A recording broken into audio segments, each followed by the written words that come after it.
আমরা আজ দেখে নিই রিসেলার পার্টিশন এই ফ্যাসিলিটি ব্যবহার করে আপনি কি কি কাজ করতে পারেন। এজন্য আপনি যখন বিলিং এ লগ ইন করবেন, আপনার বিলিং এর ঠিক নিচের দিকে একটি মেনু দেখতে পাবেন, যেটা হচ্ছে ম্যানেজ পার্টিশন। এখানে আপনি একটা মেনু দেখতে পাচ্ছেন, ম্যানেজ রিসেলার পার্টিশন। খেয়াল রাখতে হবে, আপনাকে আগে পার্টিশন ক্রিয়েট করে নিতে হবে যদি আপনি সেই পার্টিশনটি কোনো রিসেলারকে অ্যাসাইন করে দিতে চান। পার্টিশন ক্রিয়েট করতে হলে আপনাকে অ্যাড বাটনে ক্লিক করতে হবে।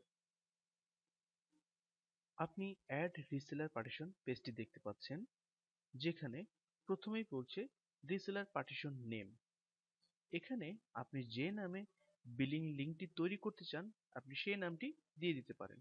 ধরুন আমি মনে করছি আমি বিলিং লিঙ্কের নামটি দিব ভিওআইপি। তাহলে এই নামে একটি বিলিং লিঙ্ক তৈরি হয়ে যাবে, যেটাতে আপনার রিসেলার লগ ইন করবে। আপনি ডেসক্রিপশন বক্সে যে কোনো কিছু লিখে রাখতে পারেন এই রিসেলারকে উদ্দেশ্য করে। আপনি দেখতে পাচ্ছেন অটোমেটিক লগ ইন ইউআরএল এ আপনার বিলিং এর আইপি চলে এসেছে। আপনি যদি মনে করেন এই আইপির পরিবর্তে আপনি আপনার সার্ভারের অন্য যে কোনো আইপি বসাতে চান এই রিসেলারের জন্য, আপনি সেটাও করতে পারেন। ধরে নিন আপনার সার্ভারে আরেকটি আইপি আছে, যেটা হচ্ছে 166। তাহলে আপনি এখানে 166 এভাবে লিখে দিতে পারেন। আবার ধরে নিন যে আপনি কোনো ডোমেন ফরওয়ার্ড করে রেখেছেন এবং সেই ডোমেন দিয়ে একটি ওয়েব ক্রিয়েট করে আপনি সেই রিসেলারকে দিতে যাচ্ছেন, আপনি সেটিও করতে পারেন। এজন্য আপনাকে এই আইপিটি মুছে ফেলে এখানে আপনাকে ডোমেনটি লিখে দিতে হবে। ধরে নিচ্ছি আপনার ডোমেন নামটি এরকম। তাহলে এভাবে আপনি লগ ইন ইউআরএলটি ক্রিয়েট করে দিতে পারেন এবং নামটি লিখে দিতে পারেন। মনে রাখবেন, আপনি যে ডোমেনটি এই সার্ভারে ফরওয়ার্ড করেননি, এরকম কোনো ডোমেন যদি আপনি এখানে লিখে দেন, তাহলে আপনাকে একটি নোটিফিকেশন পাঠাবে যে আপনার ডোমেন নেম এই সার্ভারের মেশিনের আইপির সাথে মিলছে না। এই ধরনের একটি নোটিফিকেশন আপনি পেয়ে যাবেন। তখন আপনাকে বুঝতে হবে যে আপনার ডোমেনটি এই আইপিতে ফরওয়ার্ড করার নেই। আপনি দেখতে পাচ্ছেন একটি নোটিফিকেশন বক্স চলে এসেছে, log in URL did not match with the machine IP. এটা দ্বারা এটাই বোঝা যাচ্ছে যে আপনি যে ডোমেন নেমটি ওখানে লিখে দিয়েছিলেন সেটা আসলে এই সার্ভারকে পয়েন্ট করছে না।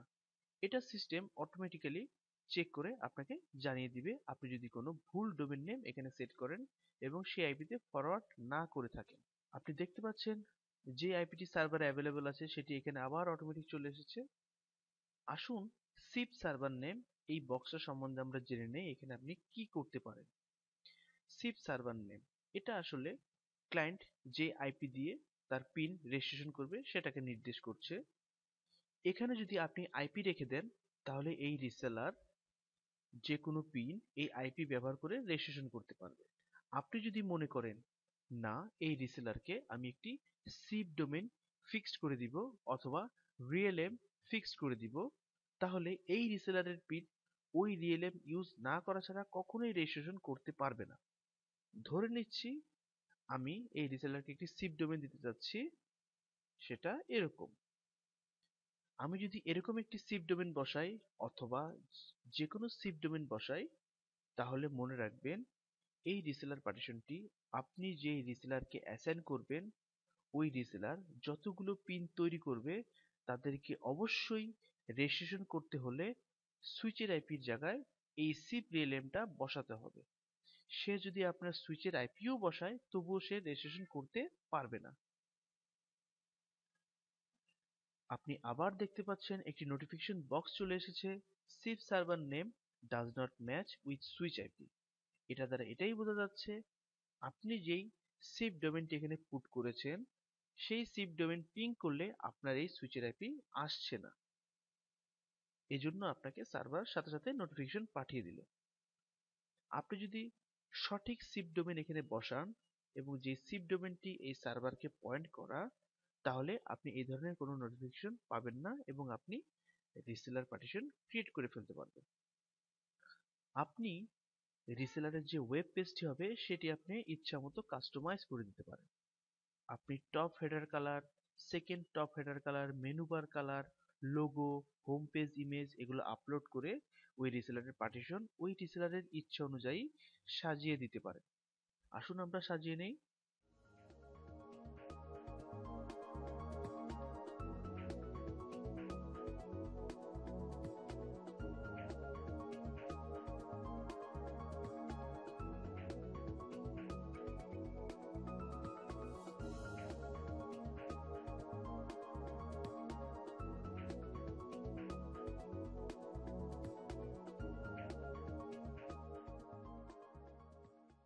আপলোড লোগো, এখানে আপনাকে ব্রাউজ করে আপনার লোগোটি দেখিয়ে দিতে হবে। মনে রাখতে হবে আপনার লোগো সাইজ অবশ্যই 150 বাই 50 সাইজের যাতে হয়। এটা এজন্যই করা হয়েছে যাতে আপনি একটি সঠিক মাপের লোগো আপলোড করতে পারেন এবং আপলোড করার পর সেই লোগোটি বিলিং এ খুব চমৎকারভাবে উপস্থাপন করা যায়।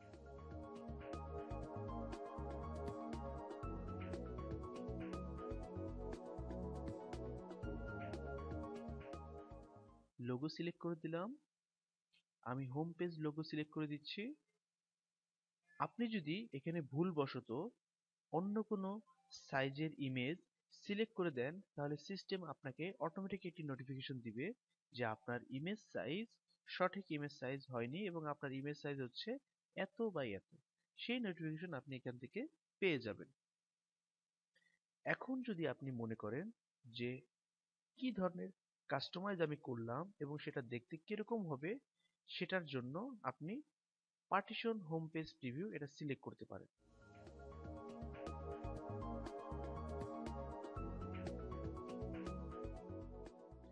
আপনি দেখতে পাচ্ছেন আপনি যেভাবে কাস্টমাইজ করেছিলেন, যে আইকন যে লোগো দিয়ে কাস্টমাইজ করেছিলেন সবগুলো এখানে চমৎকারভাবে দেখাচ্ছে। এখন যদি আমি সাবমিট বাটন ক্লিক করি আমার রিসেলার পার্টিশন তৈরি হয়ে যাবে।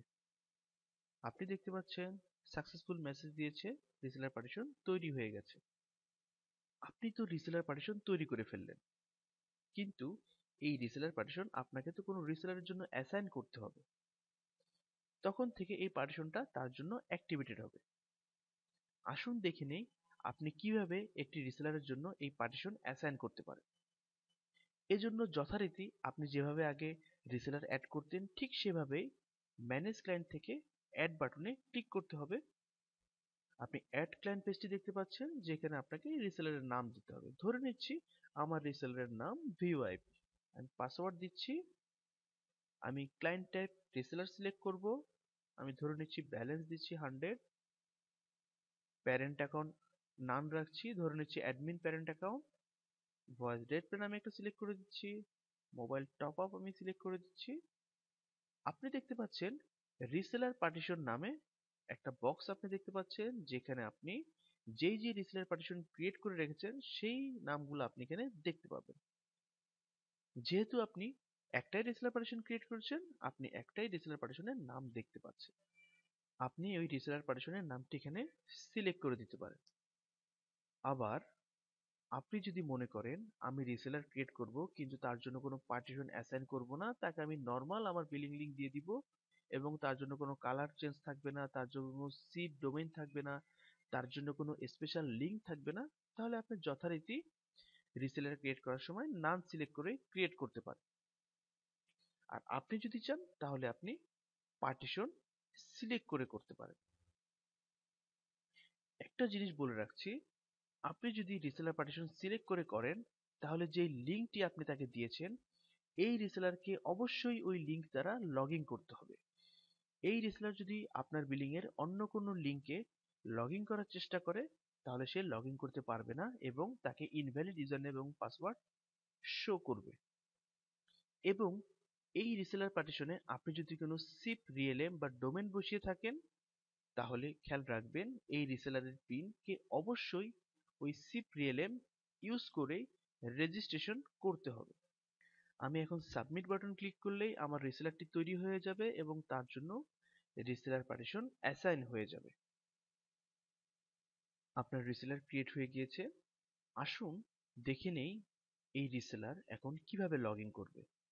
এই রিসেলারকে অবশ্যই ওই পার্টিশনের লিঙ্ক দ্বারা লগ ইন করতে হবে বিলিং এ অন্যথায় উনি অন্য কোনো লিঙ্ক ব্যবহার করে লগ ইন করতে পারবেন। আসুন একবার দেখে নিই এটি কিভাবে কাজ করছে।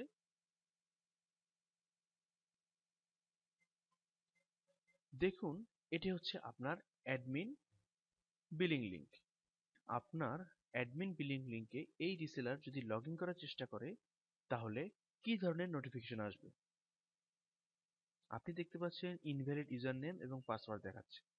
এখন দেখি এই রিসেলারের জন্য যে আপনি লিঙ্কটি ক্রিয়েট করেছেন সেই লিঙ্ক দ্বারা যখন এই রিসেলার লগ ইন করবে তখন কিভাবে লগ ইন করে। আমি ব্রাউজারে এই রিসেলারের জন্য যে বিলিং লিঙ্কটি ক্রিয়েট করা হয়েছে সেটা পেস্ট করলাম এবং আপনি দেখতে পাচ্ছেন নতুন লগইন পেজটি শো করছে, যেখানে আপনি যেভাবে কালার এবং লোগো সিলেক্ট করেছিলেন সেভাবেই লগইন পেজটি দেখাচ্ছে।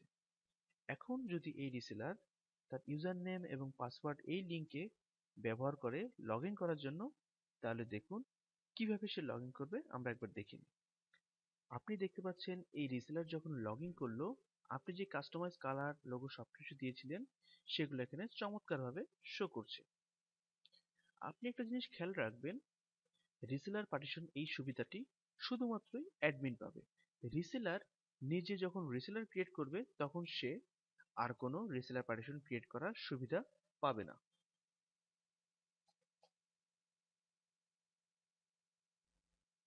আপনি রিসেলার প্যানেল দেখেছেন এবং দেখলেন কিভাবে রিসেলার তার বিলিং ইউআরএল দিয়ে বিলিং এ লগ ইন করবে এবং লগ ইন করার পর কি ধরনের লোগো কালার দেখাবে সেটিও আপনি দেখে ফেললেন এবং আপনি জানলেন যে রিসেলার যখন লগ ইন করবে তার প্যানেলে কোনো রিসেলার পার্টিশন ক্রিয়েট করার ফ্যাসিলিটি থাকবে না। এটা শুধুমাত্রই অ্যাডমিনের জন্য। আমরা এখন অ্যাডমিন প্যানেলে আবার লগ ইন করলাম।